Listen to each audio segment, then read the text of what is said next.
नमस्कार, आप जुड़ चुके हैं वैली एक्सप्रेस न्यूज़ के साथ। पहलगाम हमले को 1 महीना 1 दिन हो चुका है और उस हमले के बाद आज तक जो आतंकी इस हमला कर इस अंजाम को देने में कामयाब रहे, लेकिन सरकार उनको ढूंढने में सक्षम नहीं रही। ये मैं बात जम्मू कश्मीर सरकार की कर रहा हूँ, पूरे देश की उन लोगों की कर रहा हूँ जो लोग कहीं ना कहीं होम मिनिस्ट्री की तरफ से ये कहा गया था कि किसी को छोड़ा नहीं जाएगा। इसी मुद्दे पर गर्मा गर्मी के तहत कहीं ना कहीं जंग भी शुरू हुई। 4 दिन की जंग हुई, सीज़ फायर हो गया, सीज़ फायर करवाया कहीं ना कहीं अमेरिका के प्रेसिडेंट ने, लेकिन उसके बाद जम्मू कश्मीर के लोगों का किस तरह से जो जीना था वो हुआ। देखिए, यहाँ पर जम्मू कश्मीर जो था, कश्मीर खासकर वो पर्यटक स्थल के ऊपर चलता था, यानी कि यहाँ पर ये जो महीने अभी चल रहे हैं, यहाँ पर सबसे ज़्यादा जो पर्यटक था बाहर से आता था और उनके ऊपर ही जम्मू कश्मीर का जो निर्भर था वो था। हाजी शाह मोहम्मद साहब मेरे साथ जुड़े हुए हैं, बहुजन समाज पार्टी के वरिष्ठ नेता हैं। सर, मुझे ये आपसे ये बात जाननी है। देखिए, जम्मू कश्मीर की जो कमर है वो इस वक्त टूट चुकी है, पर्यटक जो है टोटली ख़त्म हो चुका है। वो स्थल ऐसे हो चुके हैं, ऐसा लगता है वहाँ कोई जाना ही नहीं चाहता, बिल्कुल ख़त्म हो चुका है। और आम जनता, आम आवाम ये सोच रही है कि जिन पर चलता था सब कुछ, खाना पीना, घर का गुजारा, वो बिल्कुल का बिल्कुल जो है वो ख़त्म हो चुका है। इस पर क्या कहेंगे आप? नमस्कार सबको। सर, जैसे आपने कहा कि ढांचा जम्मू कश्मीर का बिखर गया है जी, ये हम मानते हैं, लेकिन मैं आपको ये भी कहूँगा अदर हैंड कि 22 अप्रैल के बाद ही जम्मू कश्मीर की जनता की सोच में तब्दीली आ गई। मैं बड़े फ़ख्र के साथ कह सकता हूँ कि वो नेशनलिज्म की तरफ बढ़े।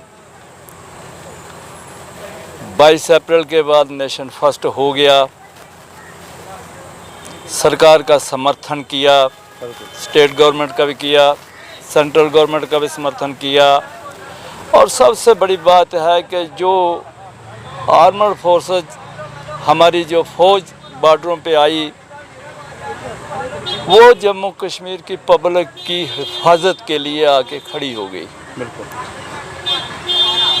जहाँ गवर्नमेंट की व्यवस्था और जम्मू कश्मीर की पब्लिक में वो तालमेल बना कि एक दूसरे पर एक भरोसा जो है, भरोसे की जो है रिश्ता जो है वो कायम हो गया। इसके लिए मैं बहुत बड़ी अच्छी बात मानता हूँ। अब आपकी दूसरी बात है सर, मैं भी मानता हूँ कि सरकारी एजेंसियाँ ओवर बिजी हो गई। उसके बाद ऐसा कभी हुआ नहीं है। इतना छोटा क्रिमिनल भी चाहे साल बाद पकड़ा जाता है, वो मारा जाता है, और ये इतना बड़ा करके वो कहीं भाग जाएंगे, वो निकल जाएंगे। मैं तो सरकार की बात कर रहा, फिर तो खुदा की खुदाई फेल हो गई कि वो जो 26 आदमियों को मार दे और वो बच कर निकल जाए। तो फ़िलहाल मैं जम्मू कश्मीर की पब्लिक को यही कहूँगा कि सरकारों के साथ कानून व्यवस्था के लिए या दुश्मन को सबक सिखाने के लिए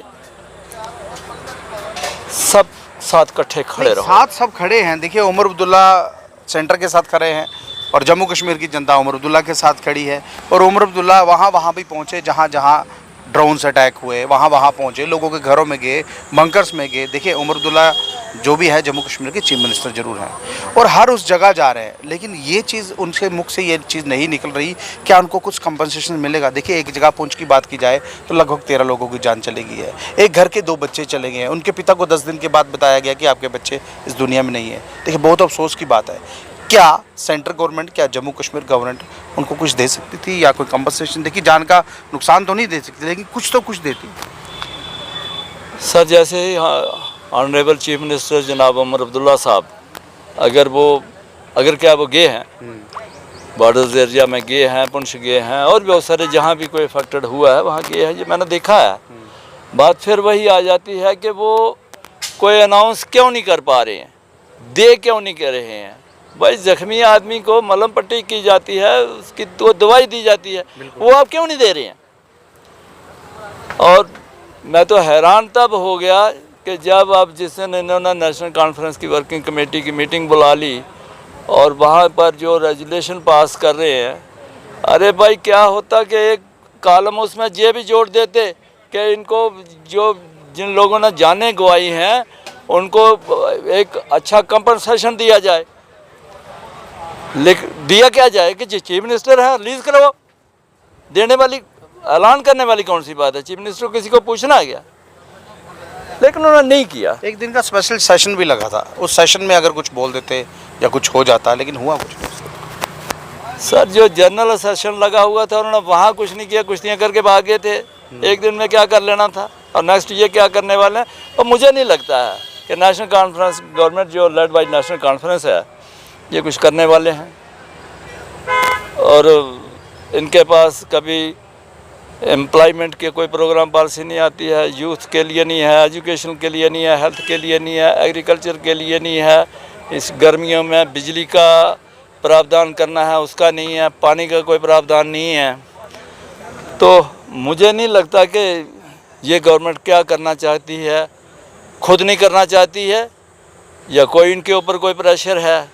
अगर प्रेशर है तो इनको स्टेप डाउन हो जाना चाहिए। और अगर हो नहीं रहा है तो 50 MLA आप में से किसी को भी रहबरी करने का मौका दे दो। देखिए बोलना तो नहीं चाहिए, लेकिन मैं फिर भी आपसे बात करूंगा। देखिए 2 सीटों पर जो था वो चुनाव होने वाला था। अब देखिए जिस तरह से हालात सुधर रहे हैं, ऑपरेशन सिंदूर जो है उस पर पूरी तरह से पूर्ण विराम नहीं लगा हुआ है, लेकिन सरकार ने कहा है कि शांति रहेगी। अगर शांति रहती है, 2 सीटों पर चुनाव होने वाला है, कहीं ना कहीं जो इन्होंने अपनी पार्टी मीटिंग कर एक रेगुलेशन पास किया है, कि कहीं पॉलिटिकल स्टंट तो नहीं निकल के बाहर आ जाएगा बाद में। सर क्या इनमें क्या हो गया? नगरोटा में इनके पास कैंडिडेट कोई नहीं है, वहाँ वो मेंबर पार्लियामेंट के साथ झगड़ा है इनका बड़गाम में। लेकिन सही उस मीटिंग में ये अपनी कॉन्स्टिट्यूंसी को एड्रेस नहीं कर रहे थे। कॉन्स्टिट्यूंसी को एड्रेस करते तो किसी काम की बात करते, ये ऑडियंस को एड्रेस किया है। फिर एक बार पब्लिक कॉन्फ्रेंस ने धोखे के तौर पर ये एक इवेंट बना के और 2-4-10 दिन के लिए ये खबरें फैल जाए, गरीब आदमी खबर सुन ले कि उमर साहब कुछ कर रहे हैं, नेशनल कॉन्फ्रेंस गवर्नमेंट कुछ कर रही है। कुछ नहीं कर रही है, ये अपने ऑडियंस को एड्रेस कर रहे थे। देखिए बहुत बहुत धन्यवाद सर। देखिए नेशनल कॉन्फ्रेंस क्या कर रही है क्या नहीं कर रही है मुझे नहीं पता, लेकिन जम्मू कश्मीर के जो इस वक्त हालात बने हुए हैं, चीफ मिनिस्टर उमर अब्दुल्ला है, लेकिन अब एलजी साहब भी कहीं ना कहीं बाहर निकले और एलजी साहब जो हैं अब जा रहे हैं, घूम रहे हैं, देख रहे हैं कहाँ क्या नुकसान हुआ है। लेकिन उनके मुख से बात जरूर आ रही है कि कुछ देंगे, लेकिन वो देंगे या केंद्र गवर्नमेंट के होम मिनिस्टर साहब देंगे, लेकिन सेंटर की तरफ से कोई भी अभी नोटिफिकेशन जो है जम्मू कश्मीर के लिए नहीं आई है। जितना नुकसान जम्मू कश्मीर का हुआ है इस बमबारी में, जो 4 दिन की जंग थी, उसके बाद जितना नुकसान जम्मू कश्मीर का हुआ है, उस नुकसान की भरपाई करने के लिए अभी भी केंद्र की तरफ से कोई यहाँ नहीं। हाँ, यहाँ पर रक्षा मंत्री जरूर आए थे, दौरा किया उन्होंने, घूमे और चले गए यहाँ से, लेकिन जम्मू कश्मीर के आवाम की जो सुध-बुध उनको लेनी चाहिए थी वो उन्होंने ली नहीं है। बहरहाल हाजी साहब मेरे साथ थे और हाजी साहब की ज़ुबानी आपने बात सुन ली कि किस तरह से यहाँ पर जो जम्मू कश्मीर के हालात बने हुए हैं, उन हालात पर हमने इनसे बात की और बात करते हुए क्लियर जो है वो नज़र आए। बहरहाल ये लाइव दृश्य अगर आपको अच्छा लगे, अपनी मतों पर आए कमेंट में रखिएगा, इस वीडियो को ज़्यादा शेयर कीजिएगा। नमस्कार।